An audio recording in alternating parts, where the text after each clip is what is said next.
దేశంలో 2014లో బీజేపీ అధికారంలోకి వచ్చాక రాష్ట్రాల్లోనూ కాషాయ జెండా ఎగరేయాలని ప్రధాని మోదీ ప్లాన్ చేశారు.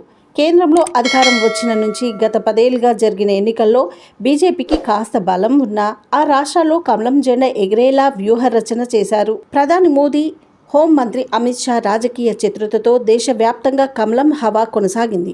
2014 నుంచి తాజాగా ఢిల్లీ అసెంబ్లీకి జరిగిన వరుస ఎన్నికల్లో బీజేపీ ప్రభుత్వాలు మెజార్టీ రాష్ట్రాల్లో కొలువుదీరాయి.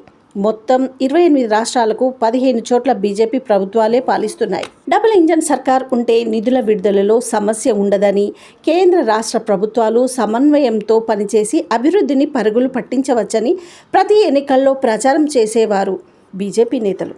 వారి మాటలను ప్రజలు విశ్వసించి పట్టం కట్టారు. అయితే ఇప్పుడు బీజేపీ ప్రచారాన్ని మరింత విస్తరించింది. డబుల్ ఇంజన్ పోయి ట్రిపుల్ ఇంజన్ సర్కారు తెద్దామంటూ ప్రజలకు పిలుపునిస్తోంది. అయితే ట్రిపుల్ ఇంజన్ ఏంటన్న సందిగ్ధత చాలా మందిలో కనిపిస్తుంది. దీనికి తనదైన స్టైల్లో సమాధానం చెప్పారు ఢిల్లీ బీజేపీ అధ్యక్షుడు వీరేందర్ సచ్దేవ్. ఢిల్లీ రాష్ట్ర అసెంబ్లీలో సుదీర్ఘకాలం తర్వాత గెలిచిన బీజేపీ ఇప్పుడు తన next target Delhi municipal corporation అంటోంది. ప్రస్తుతం ఢిల్లీ మున్సిపల్ కార్పొరేషన్ ఆప్ చేతిలో ఉంది. వచ్చే ఏప్రిల్లో కార్పొరేషన్ ఎన్నికలు జరగనున్నాయి. ఎలాగూ అసెంబ్లీ ఎన్నికల్లో గెలిపించిన ప్రజలు కార్పొరేషన్లోనూ గెలిపించి ట్రిపుల్ ఇంజన్ సర్కారు ఏర్పాటు చేసేలా మద్దతు పలకాలని బీజేపీ అధ్యక్షుడు వీరేంద్ర సచ్దేవ్ పిలుపునిస్తున్నారు.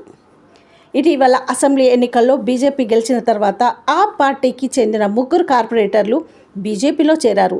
ఈ సందర్భంగా ఆయన ఢిల్లీ ప్రజలకు ట్రిపుల్ ఇంజన్ సర్కార్ సాధనకు మద్దతు పలకాలని పిలుపునివ్వడం పొలిటికల్ సర్కిల్లో చర్చకు దారితీసింది.